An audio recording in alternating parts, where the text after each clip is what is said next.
We have a large teaching ministry that goes around the world by television and radio. We have large outreaches around the world to the poor and the needy. In living rooms across the world, millions came to know her voice, Joyce Meyer, the straight-talking preacher who turned biblical wisdom into practical life lessons. Her message reached from suburban America to the farthest corners of Africa, building an empire that seemed unshakable. But something changed. The ministry that once filled stadiums began canceling events. The private jet stayed grounded. He used that fear to control me, and it was so hard to break free of that.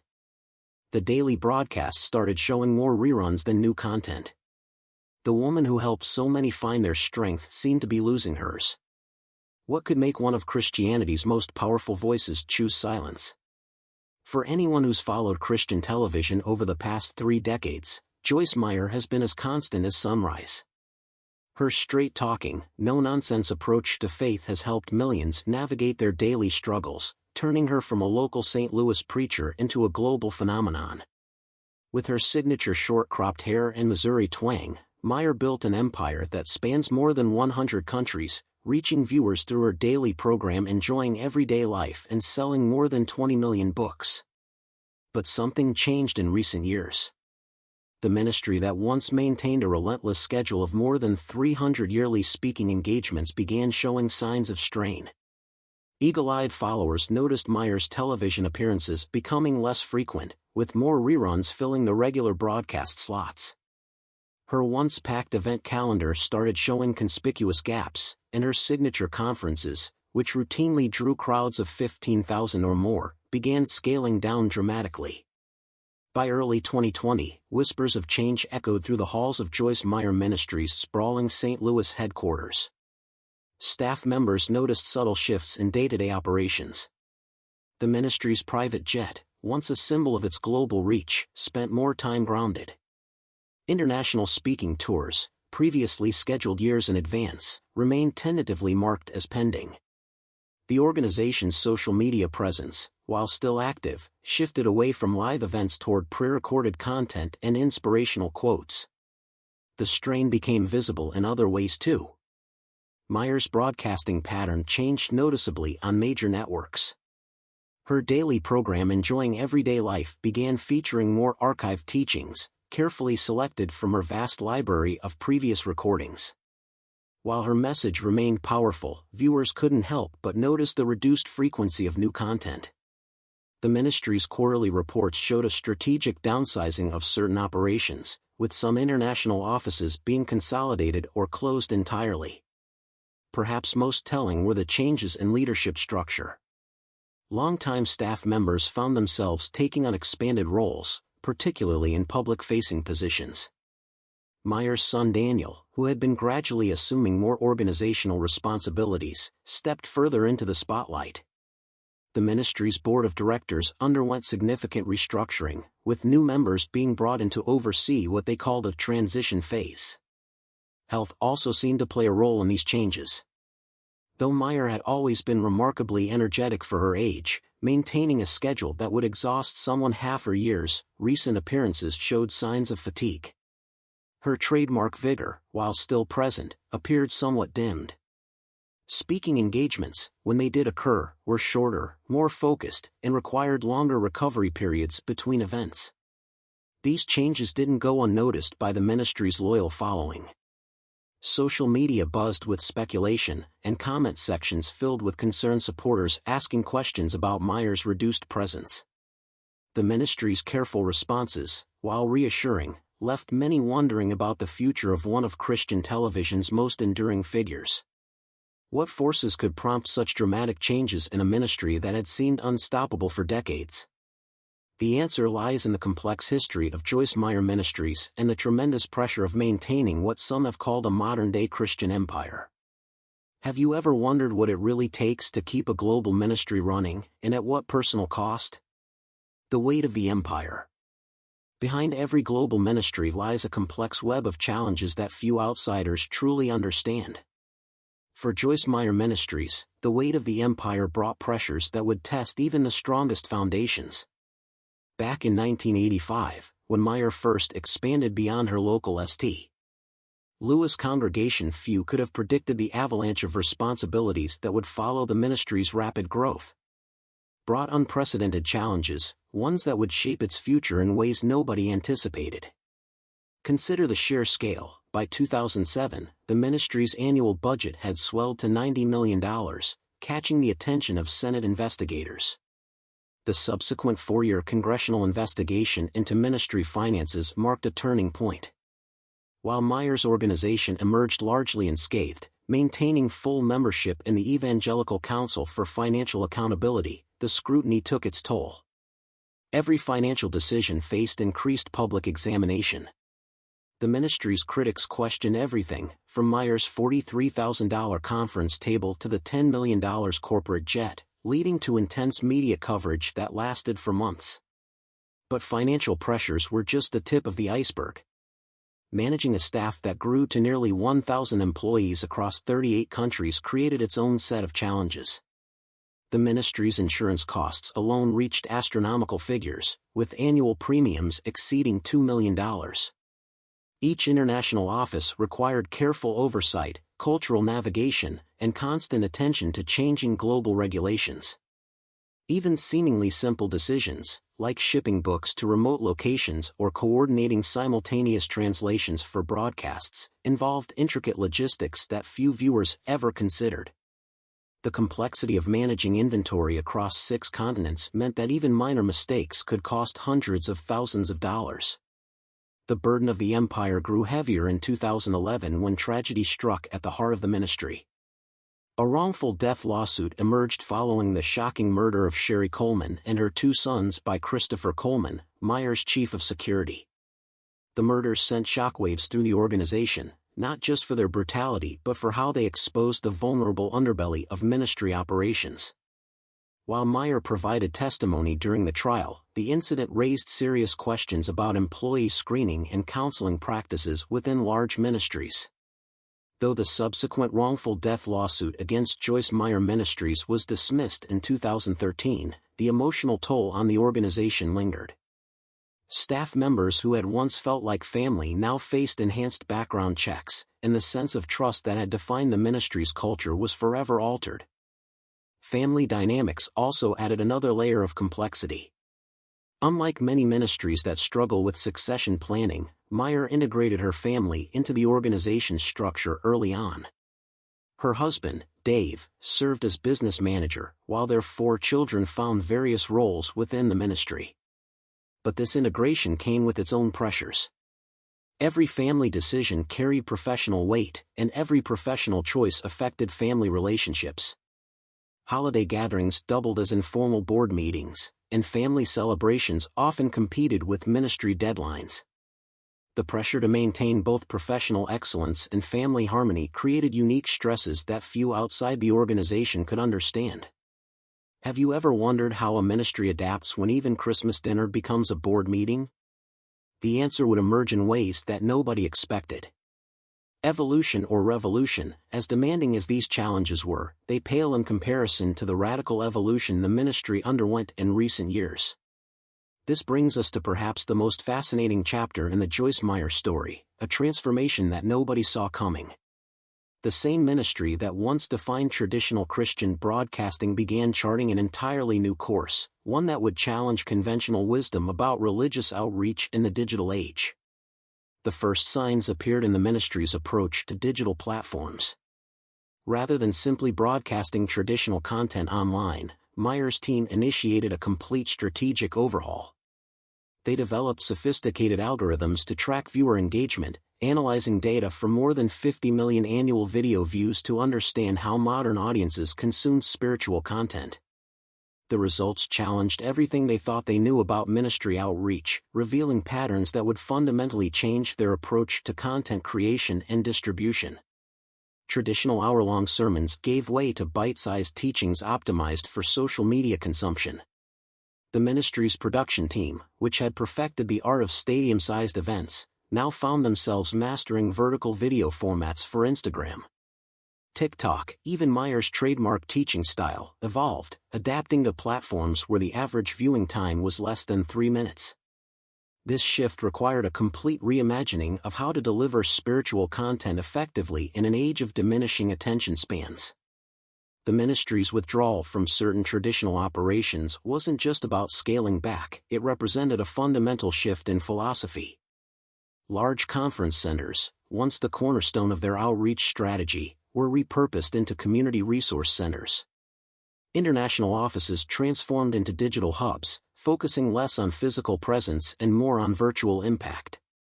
The ministry's print magazine, which had reached 2 million subscribers at its peak, transitioned to a primarily digital format, saving over $1 million annually in printing and shipping costs while reaching an even larger audience. These changes reflect a deeper understanding of modern ministry needs, but they also raise intriguing questions about the future of religious organizations in our increasingly digital world. What does effective ministry look like in an age where attention spans grow shorter, but the hunger for meaningful connection grows stronger? For Joyce Meyer Ministries, this evolution represents not just a response to changing times but a complete reimagining of their mission and methods. Looking at these sweeping changes, one can't help but wonder, what personal toll did this massive transformation take on Joyce Meyer herself? How does someone navigate such fundamental shifts while maintaining their core message and personal well-being? Personal battles behind the pulpit. For those who have ever stepped onto a stage or stood before a crowd, you know that moment when the spotlight feels more like a burden than a blessing. For Joyce Meyer, these moments began multiplying as her ministry entered its most challenging phase.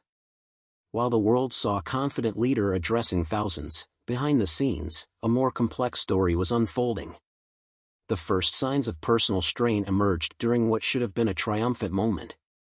After delivering a powerful message to a crowd of 23,000 in Mumbai, India, Meyer retreated to her hotel room and experienced what she later described as a complete physical and emotional breakdown. The incident, previously undisclosed to the public, marked the beginning of a series of health challenges that would reshape her ministry approach. Medical records from 2018 revealed a pattern that her inner circle had desperately tried to manage.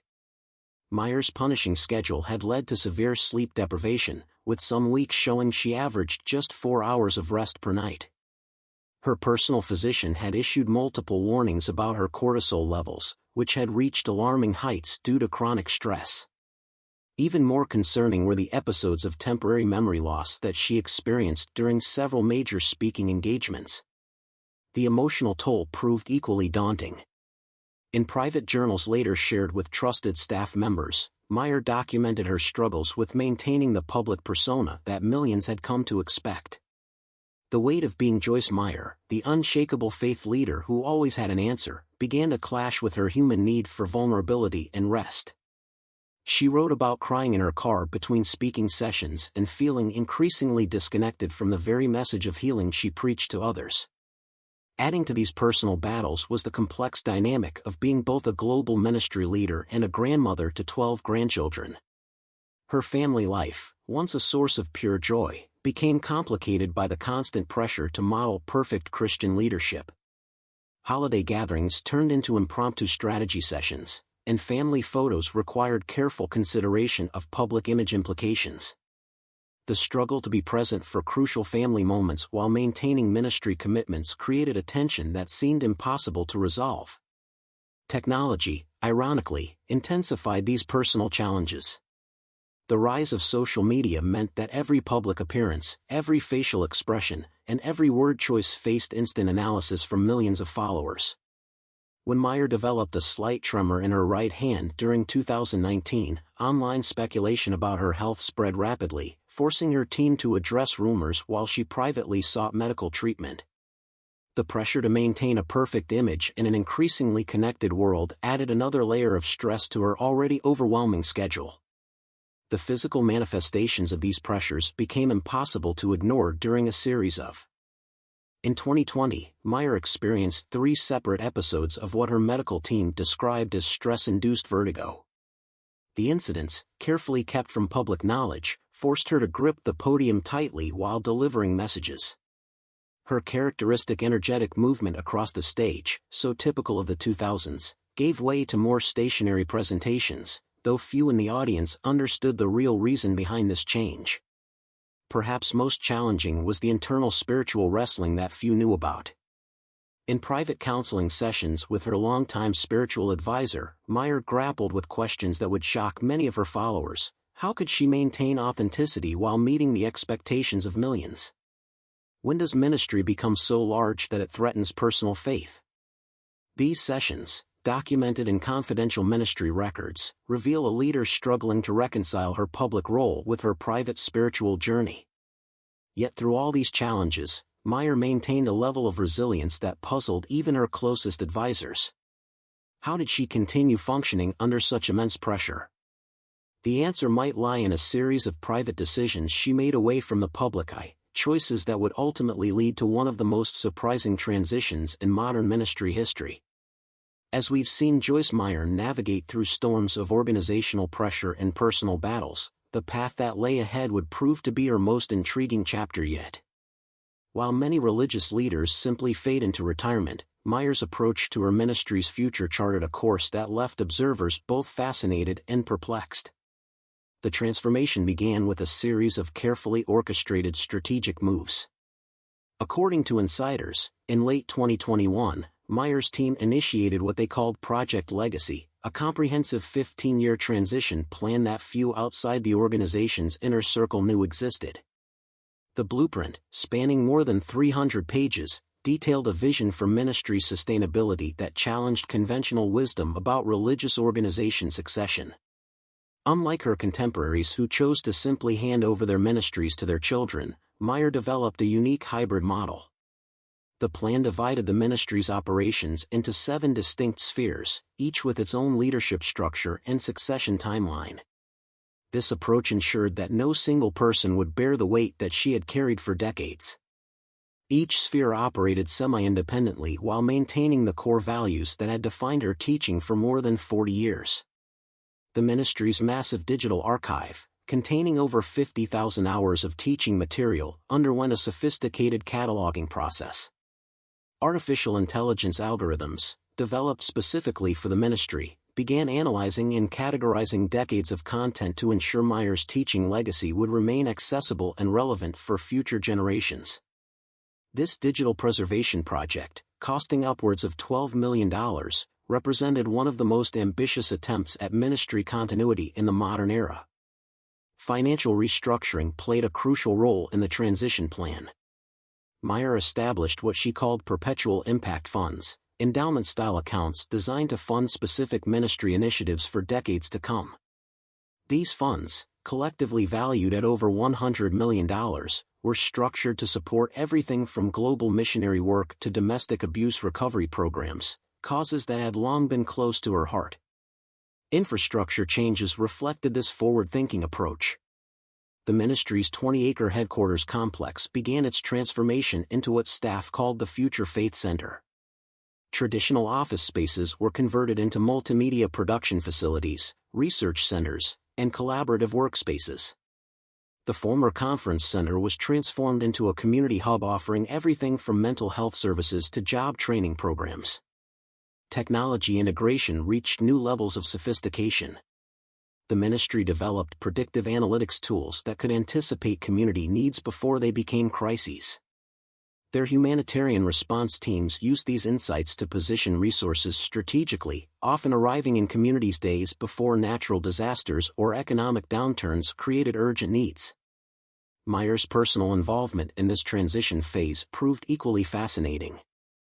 Rather than simply stepping back, she began mentoring a diverse group of 30 emerging leaders, spending hundreds of hours sharing not just her successes but her failures. Regrets. These intimate mentoring sessions recorded for future leadership development revealed a side of Meyer that the public had never seen: vulnerable, reflective, and brutally honest about the cost of global ministry.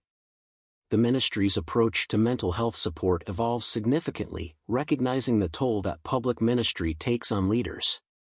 They established the Shepherd's Rest Program, a comprehensive support system for religious leaders facing burnout. This initiative, funded through a $25 million endowment, provided confidential counseling, retreat facilities, and professional development resources to ministers across denominational lines. Research became a key focus during this transition. the ministry established the Faith Impact Research Center, dedicated to studying the long-term effects of religious leadership on personal well-being. This groundbreaking initiative partnered with leading universities to conduct longitudinal studies on everything from leader longevity to family system health and ministry contexts. As these sweeping changes took shape, observers noted something remarkable. Meyer appeared more energized and focused than she had in years. The woman who had carried the weight of a global ministry for decades seemed to have found a new sense of purpose in preparing the next generation for their own unique challenges. Today, we've uncovered the real story, from congressional investigations and family tensions to those troubling medical reports that nobody knew about. It wasn't just about an empire changing, it was about a leader recognizing when to let go. What do you think finally pushed Joyce Meyer to make these dramatic changes? Was it the health scares, the family pressure, or something we still don't know about? Share your theories in the comments, and if you're fascinated by other untold stories, hit that subscribe button and make sure to like the video. We'll see you in the next one.